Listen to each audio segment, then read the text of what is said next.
Good morning, traders. James Thorpe here for Trade Day's daily bull versus bear webinar. Stepping in for Steve Miley on Thursday, September the 22nd. And it's a cold Thursday morning here in Chicago.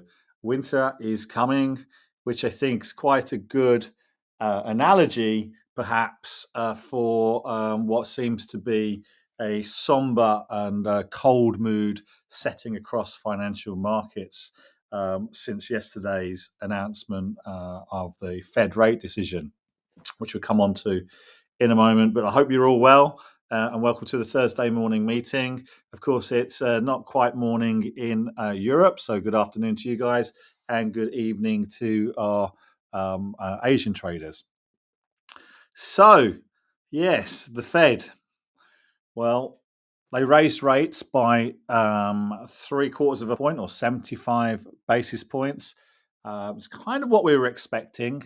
The market then entered what was a very difficult trading sort of 15 minutes or 10 minutes, was it? I don't know. There was one point I glanced over, I wasn't trading, where I thought, oh, this sell-off's well overdone and we're reaching a level of support. I think maybe we should. If I was going to put on a position, I'd put it on here, and quite literally, the market started to rally from there, and I thought, oh, damn, I should have put that position on, only for it to reverse almost immediately, can go through new lows, flush out those fresh longs, and then rally. Just like that on a dime. It was happened so quickly, and I thought, oh my god, I'm so glad I didn't have that position on. That would have definitely cost me money. And then, of course, it rallied, and only for it then to sort of set the tone for the rest of the day and sell off and drag everything else down with it. So we'll look at that. In fact, let's go straight to that. I mean, first of all, I just wanted to look at the calendar, but it really is sort of like the Federal Reserve's decision and their comments afterwards that are dominating market headlines. So let's look at that first of all. Looking at the Reuters headlines, and what we see here is just some of the fallout of the strong dollar on the back of the rate hike, but coming on to what I'll come on to more in a moment, with Fed Chairman Powell's comments afterwards, and the moving of the Fed funds target rate. So here we saw the Bank of Japan intervening to support its currency. It's the first time it's done that since 1998, and we'll have a look at the story in a second. Actually, let's go straight to the story here. So essentially what we have here is the Japanese yen strengthened on Thursday after authorities intervened in the foreign exchange markets to shore up the battered currency for the first time since 1998. So what this is essentially is the Bank of Japan coming in and buying yen. They're the buyer of yen, trying to force the price up because the yen has been so weak, particularly against the US dollar. Obviously, US dollar strength has been significant across the board, and lots of currencies around the world are weak against the US dollar, but they're also wrestling with their own local problems. Like slow growth, for example, in Europe, which has also undermined the value of their currencies. But obviously, this dollar strength, driven yesterday as well, furthermore by Chairman Powell's comments, meant that the Japanese government decided enough was enough, and they were going to step in and start buying yen. So the dollar was down a little bit yesterday after this. It hit the low of 140.31 after the intervention. The euro, Aussie dollar, and pound also plunged against the Japanese currency. Well, that's obvious, right? The Japanese government's in there buying it. We have taken decisive action, Vice Finance Minister for Internal Affairs, Masato Kanda, reported yesterday. Reporting in the affirmative when asked if that meant intervention. And he said, essentially saying, yeah, we've, taken action. Bank of Japan governor told reporters the central bank could hold off hiking rates or changing its dovish policy guidance for years. In contrast, central banks around the world, most notably the US Federal Reserve, are raising rates aggressively. So actually not much more. I thought there might be a bit more meat in this article. It's just general commentary on some of the other currencies and some commentary on the Fed, which we're going to come to. The Swiss also this morning, just so you know, there's been a whole sort of a raft of rate decisions. Norway, Swiss, Bank of England. Bank of England happened just before we came live. We'll take a quick look at that in a moment. Well, the Swiss National Bank have also raised rates by, according to Reuters, 3/4 of a percentage point here. According to investing.com, only 0.5%. I don't know what's going on there. So let's have a look. Let's jump into the Fed because that's obviously the news story that dominated markets yesterday afternoon. Would have sat overnight in Asia and Europe and is likely to continue into today's price action. So we have here the Reuters article. Fed delivers another big rate hike. Powell vows to keep at it. Essentially, when we go into these decisions, right, we are the mandate for the Federal Reserve, and especially since Jackson Hole, right, Fed Chairman Powell has specifically said that the number one key thing for him is fighting inflation, even if that's at the expense of growth in the US economy. Right, the dual mandate is to try and control prices and keep the economy on track. But inflation is out of control. It is stubborn. It doesn't seem to be moving. We don't seem to have had peak inflation. And so what he's just at Jackson Hole was saying is like, I am committed 100% to fighting inflation, right? And yesterday was really just a reiteration of that. But there was some other things weaved within the statement that were important, most noticeably moving the Fed fund target, which implied that there was going to be a further 1.25 hike ahead before the year end, and a sort of target Fed endpoint of 4.6% in Fed funds in 2023, and no decrease that year. So, so we might be looking, depending, obviously, a lot of this is data dependent, but essentially what they're saying is, we're going to be more aggressive than you were expecting, market. And that's what set the tone for yesterday's sell off. Let's have a look here. Let's have a look through this article, and then I want to show you the statement. Federal Reserve Chairman Powell vowed on Wednesday that he and his fellow policymakers would keep at their battle to beat down inflation as the US central bank hiked interest rates. In a sobering new set of projections, the Fed foresees its policy rate raising at a faster pace and to a higher level than expected. Okay, so now this is important for new traders, right? You may understand that the projection for the Fed was to raise by 0.75%, 75 basis points, and they went ahead and did that. So the market was expecting it. Why did the market sell off? Well, there were also other expectations about where interest rates were going, and the Fed changed those expectations. So they haven't obviously announced what they're going to be raising rates by at the upcoming meetings, and a lot will be data dependent. But the Fed is becoming more aggressive on interest rate hiking and saying, hey, you know what, market? You know what, traders? You've got it slightly wrong. I think you've got it slightly wrong. I think that we need to be more aggressive than you're predicting, or we've previously predicted. I beg your pardon. They previously predicted in the past. They're changing their predictions, but that's also reflecting in the market, and that's why we're starting to see. That's why we saw the sell-off yesterday, and I think that momentum will carry through today. Right. So in a sobering new set of projections, the Fed foresees its policy rate raising at a faster pace and to higher levels than expected. It expects the economy slowing to a crawl, unemployment rising. So this was also a signal to the market that what. I think the market, the economy is sort of somewhat overheating. We've definitely seen overheating in the property sector, and he actually specifically points to the property sector later on in his statement. And also, unemployment super robust at the moment. So he's happy to continue pushing ahead at the expense of the economy. And that was another signal. It's like, hey, don't think that I'm going to take my foot off the brake if things start to slow down in the US. Be prepared for a recession. Essentially, is what he's saying. Powell was blunt about the pain to come, citing rising joblessness and signaling out the housing market, a persistent source of rising consumer inflation, as being likely in need of a correction. There you go.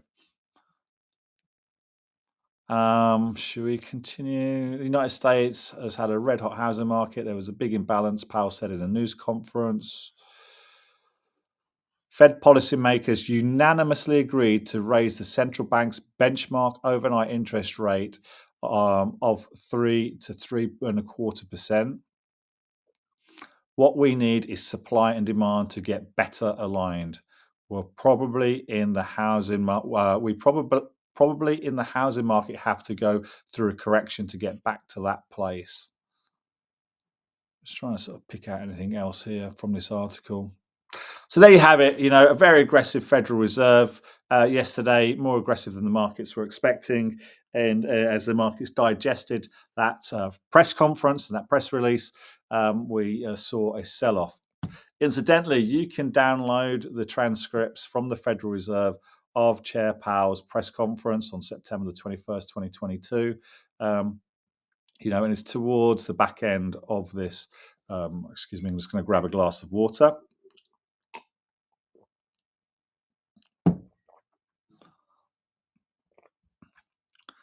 I had a question this morning from one of our traders about yesterday. The Fed did what everyone expected, didn't it? I would have thought that we would have already priced into the market. That's a good question, Clinton, and I think I've just covered that. That's regarding what the Fed was. The market had priced in a 3/4 point hike. There was a very small percentage of the market that would started to think, could it be a full 100 basis points, a full 1%? And and those guys, maybe those are the ones that were after the initial sell-off started to buy it because, like, hey, they didn't do a full percentage point yet, but largely the market was expecting 3/4 point. But it was the comments afterwards and the rebalancing, if you like, of the market's expectations about where the Fed funds are going to be, where that they're going to be more aggressive on rate hiking, and they're probably going to hold rates higher for longer. Don't expect any rate cuts, according to Powell, in 2023. I just want to draw your attention to sort of the last sort of page or so of this. If you're interested in going to read the Federal Reserve actual speech, Chairman Powell's actual what do they call it? Press conference opening statement. That's where you'll see the part about we're taking forceful and rapid steps to moderate demand. Our overreaching focus is to bring inflation back down to 2%. Here we are. Restoring price stability will likely require maintaining a restrictive policy stance for some time. The historical record cautions strongly against prematurely loosening policy. So what it's referring to here is that in the 70s, there was a problem with inflation, and the Federal Reserve then raised interest rates, but exited that policy quicker than it should have done. And inflation, while it initially looked like it was going to come off, started to sort of gain momentum again and eventually got out of control. And I kind of learned from that inflation, one, sort of lead lags, two, it's stubborn, and in his sentence here, the historical record cautions strongly against prematurely loosening policy. So, as shown in the SEP, the median projections for the appropriate level of the federal fund rates is 4.4% at the end of this year, 1 percentage point higher than projected in June. All right, so they're shifting their projections. The median projection rises to 4.6% at the end of next year and declines to 2.9% by the end of 2025. Right, so they don't really expect interest rates to be back down or below 3% until maybe the end of 2025, going into 2026. But crucially, 1% point higher than projected in June. All right, so they're taking a stronger stance here. on monetary policy. Where are we? Let's go back to. So that's it. I mean, we're going to actually. I'm going to jump now to the economic daily calendar. Now we've set that tone. We've had the Swiss National Bank raise interest rates. See what I mean? They've got like investing.com has 0.25, forecast was 0.5. I don't know what's going on there. I don't know if that's right. I must be reading something wrong there. Anyway, the Bank of England here, they've raised rates by 0.5%. Now, there were some traders that were expecting a 3/4 point nest, particularly after yesterday's aggressive stance by the ECB, by the Federal Reserve.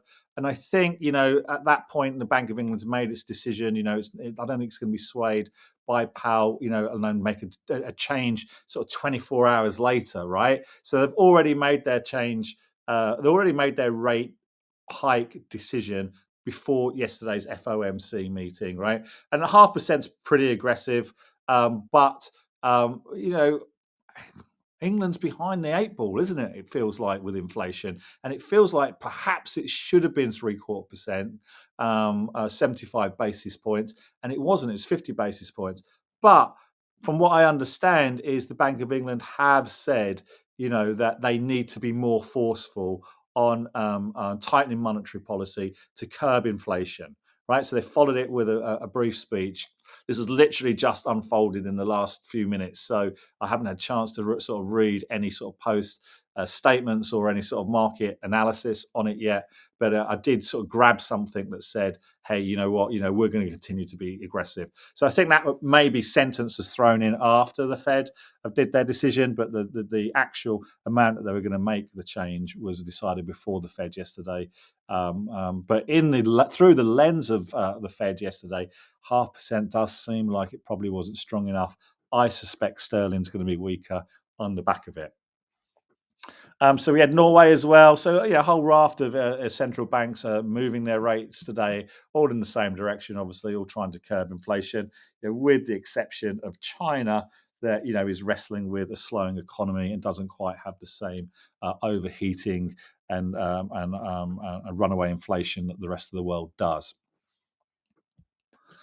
In terms of data today, we have some initial jobless claims. I'm always surprised that the investing.com give this a 3-star weighting, but nevertheless, that's about it. Some job data then this morning.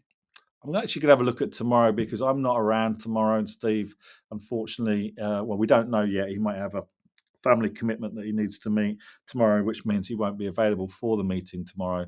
I certainly can't do it. So just want to have a quick look at tomorrow's calendar. Fed Chair Powell speaks at 2 tomorrow. So that's interesting. I mean, I don't quite know what that speech is, whether it's a Q&A session as well, where people can sort of poke and dig a little bit deeper, or whether it's a pre-prepared speech. If it's a pre-prepared speech, I don't for a minute expect anything surprising is going to come out of that that's going to drive price one way or another. But we can see that other than that, it's a pretty light data front tomorrow. I mean, it looks like there's a lot out, but there's not really a lot out. We've got some flash PMI. What am I talking about? So in the UK, we've got some PMI coming out. Do we have PMI in the US? Oh, I thought, Steve, there we are. Okay, we have some PMI data too. All right, so we have the PMI data, services PMI, manufacturing PMI tomorrow. I thought Steve said something at the beginning of the week that the PMI was coming out towards the end of the week. All right, so that will be the focus tomorrow. My feeling is that, hey, who wants to go long US indexes into the weekend through this current environment, right? We've got a more aggressive Federal Reserve being digested into the markets, and we have, Putin and Russia wanting or threatening to take a more aggressive stance against Ukraine because they're losing ground. He's calling up reserves and saying that, the threat of nuclear weapons, he's not bluffing. Who knows if that's the case? Definitely, the markets are focused on what's happening from the central bankers as opposed to geopolitical politics. But if I was a trader, would I want to go long into the weekend? So I don't think, no matter what sort of comes out tomorrow in terms of data front, if it comes out positive and we get like a bit of a rally from it, I think that's an opportunity just to cover any longs you might have or establish some shorts. But I think going from today and tomorrow going into the weekend, you don't really want to be long these markets, do you? So that was a quick look at the data. We've covered a lot of the headlines. We covered the forex yen strength after the Bank of Japan intervenes. We talked about the Fed overnight. Bank of England, pair back Bank of England rate pricing in the aftermath. Let me just refresh this if we've got an updated story. Okay, so there's the Swiss bank. See what they've got here. Okay, let's just read through this. I haven't read this yet, so I don't know what it says. The split in votes is one thing, but with the fact that they are hitting at peak inflation coming in lower while offering up maybe on tightening aggressively is not exactly what the hawkish camp had hoped for. Huh. And when you throw in the fact that market pricing did look for 75 basis points and the Bank of England only delivered 50 basis points as per economist expectations, it's enough to dial back some future pricing for Bank of England tightening. This doesn't feel right, does it? I don't know why they think or that inflation is less of a problem in the UK than the US. Maybe because the economy is much slower, but you don't have in the US the same energy and supply chain issues that England and broader Europe are facing because of the war in Ukraine. So that's interesting. Coming into the decision, the OIS market had fully priced in the bank rate to be at 3% by November. That has now dropped its price into in a 75% odds to 2.75 instead now. Adding to that, there's been consistent pullbacks for the 2023 meeting dates of the Bank of England by roughly 25 basis points across the curve as well. Well, I was just about to, do you know what I was about to say? I was about to say, oh, deep joy, that means the pound's under further pressure. I've got a few assets in the UK. I live in the US, and now they're losing their value against the dollar. And here it is, the pound dropped from 113 to 112.80. At least it's holding ground around 113. Okay, so that's a story for the Bank of England. Let's take a look at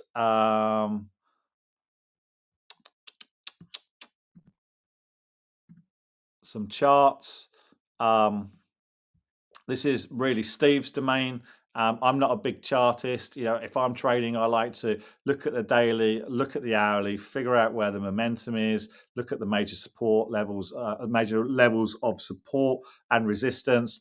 If I'm trading, I usually have market profile or some form of market profile open on the DOM. But other than that, I'm not a big indicators guy. And I normally trade off a 5-minute chart. So that's kind of like my setup. This is really just to take a look at where the sort of the trends or the momentum's lying from a technical standpoint. As I said, my feeling is the momentum from yesterday with the Fed's aggressive stance. Maybe the geopolitical situation in Europe worsening a little bit. I think you don't want to be long from here. I think the market's going to continue to sort of be under pressure today, and sell off sort of into the weekend. Quite how far it will go, I don't know. But I'm playing it from the short side today. So this is the E mini. I think we looked at this. This is the daily. We looked at this on Tuesday, that how this trend level of support had broken and became a level of resistance. And every time it popped up here, good risk reward trading opportunities or the ability to go short and have a tight stop. It's now broken this level of support, and it's sitting between these two levels here. I fully expect it to go down and sort of test this level here. And if it breaks this down to sort of this 36, sort of 50 and just above, above level here over the next sort of 2 trading sessions. That's my feeling. This kind of like uptrend's been negated. We've still got these 2 downtrends happening. I'm playing it, as I said, from the short side. We can see here, the market is just, this is the Fed yesterday, boom. And no, I beg your pardon. That's not the Fed yesterday. What am I talking about? It's amazing when you crush these charts up, how quickly you can go back in terms of time. Here's the Fed yesterday. Let's expand it. That looks a bit better. There we go. Kind of a bit of a range bound trade ahead of it, which is what we were expecting from Tuesday. That chop going into it, no market neither making new highs or new lows ahead of any sort of announcement. The announcement comes, boom, out of the range, comes back up, tests those levels of support, became levels of resistance now in the last 4 hours. And now it looks like it's starting to fall away. Be interesting when it sort of breaks this level of support here. I think it'll be a fairly straight ride down to here, 37.40.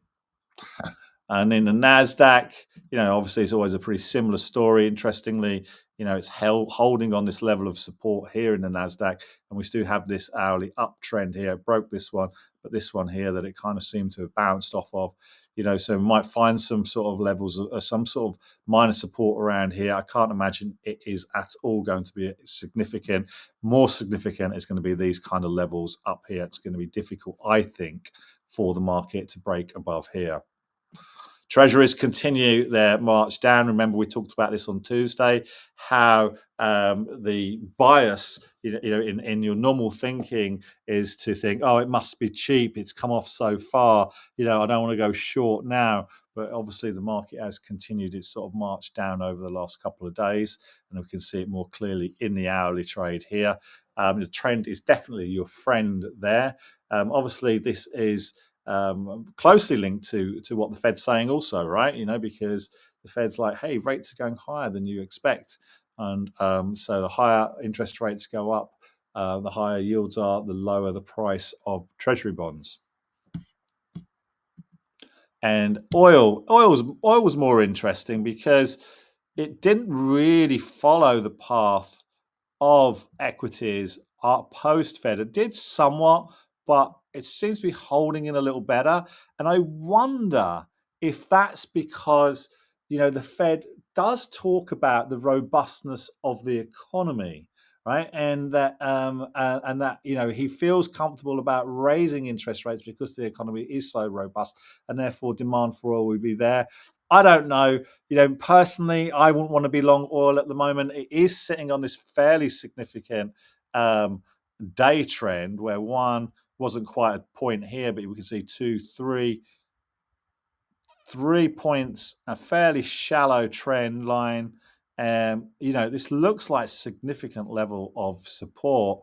I don't think I would want to buy it from that, but I don't think I'd be selling it at that. I'd be waiting for a break of this level here before I'd be comfortable in terms of going short oil.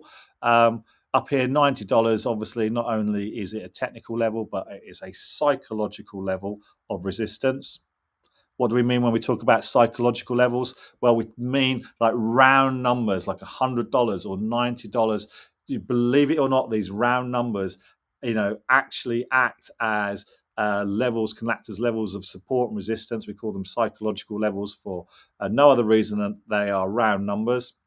I think in one of my previous meetings, I won't go into it too much now, but I did explain that I used to work for a very short period of time, work for a company that developed what we call best execution software. So it's algorithmic execution software on behalf of banks, and it does that by breaking up orders, big orders on behalf of banks to disguise what we call the information leak in the market, and it executes them throughout the course of the day. And it does that by crushing quantitative data and knowing when to be passive in the order book, when to be aggressive in the order book, what sort of size to execute in the order book. And one of the inputs into that model were psychological round numbers. And the reason is because the data, not the perception, the actual data plays out that a round number will be more likely to hold than a non-round number. And it's not by much, it's not guaranteed, it's only a few percentage points, but it is more likely. So it'd be one of the inputs into the model that would decide that the algorithmic engine would decide when to execute. The data does play out that round numbers are more psychological. So $90 a barrel of oil seems to be a fairly significant level of resistance. I can't see it getting above there. It might hold this uptrend line. If it does, we'll be stuck in this pattern, I feel, until there is some data or news out one way or another that affect the energy markets and cause a breakout either way. Um, However, I feel like the market's going to be soft the next couple of days in equities. If that knocks into oil, we'll see it test this level of support, and if it breaks, then I think we could see us sort of trade down to sort of the $75 a barrel area. Um, It looks like I don't have a gold daily. I don't know what happened to it. Maybe I closed it. I've got a gold hourly here. We can see we're stuck in a range. This is the Fed yesterday. It seems to be stuck in this range. I don't really trade gold. I find it a very difficult market to trade. We can see it's got a fairly decent level of support being put in here. 1, 2, 3. From a technical standpoint, we've got these levels of resistance that spiked up through the number, but it spiked up and tested towards these levels of resistance up here. So it looks like we're going to be continued to stuck in this range for the foreseeable future. Let's see what happens over the next few days. So that's about it from me today. 7:01, 31-minute meeting. Just final thought for the day from me. What's James reading? I was recommended this book. You may have actually, if you're part of Steve Ward's mailing list, you may have also seen the email that Steve sent. Now, he rarely recommends, like us, rarely recommends other people's services unless he thinks it's really good. And he sent an email saying, you should take a look at this book, Best Loser Wins. It's a relatively new book. It's a trader in London. Interestingly, when I started to read it, it immediately caught me because Tom, although I don't know him, at least I don't think I've known him or met him over the years. I've been in this business a long time. But Tom got into the business around the same time that I did, few couple of years later. But some of the influences on his life were very similar to mine. He talks about being a big fan of Liar's Poker, the book, in his early days. I was already on the trading floor and trading when Liar's Poker came out, but I really enjoyed that book and found it somewhat inspirational, despite it set out not to being inspirational. But I like Tom's thinking, right? It's very, very much focused on the psychology of trading and how you need to change your thinking. Now, it's quite a short book. I'm struggling to find the time to read it. I took delivery last week or 2 weeks ago, but only started reading it 3 nights ago. And I'm putting in about an hour a night, and I'm almost halfway through the book. But I really, really like it. I think it's really good. It's $27 in the United States. I don't know what it is in the UK. I think it's $27 very well spent. I really like it. I don't want to give you the full review because I haven't finished it, but I'm getting to halfway. I would say I'm over a third of the way in, and I like what I read so far. A very sort of no nonsense approach, very direct approach, and a very much focus on the psychology of successful trading. And just so you know, like Tom himself is a very successful trader, very well documented. Interestingly, he is a home trader as well, right? He's just like what I would call pro tail retail, sits at home. He doesn't sit in proprietary trading groups. He has worked on trading floors and for investment banks, but today sits at home and trades from home and documents his trade live in real time in his Telegram group. So, this is not someone who says, "Oh, I've got a really good track record." This is someone that you can verify his track record. So he's legitimate, he's the real deal, and he's written this book, and it focuses purely on the psychology of trading, which is, why I think the answers lie from shifting you from an unprofitable trader to a profitable trader. They don't lie in the charts. They don't lie in technical indicators. It lies in the way that you think. So have a look at that book. If you can find $28, buy it. spend it, get the book shipped to your address, and enjoy it. I think it will be $28 well spent. With that thought, I'm going to leave you. I wish you a great trading day. Be safe out there. And if Steve's not around tomorrow, we'll be back on Monday.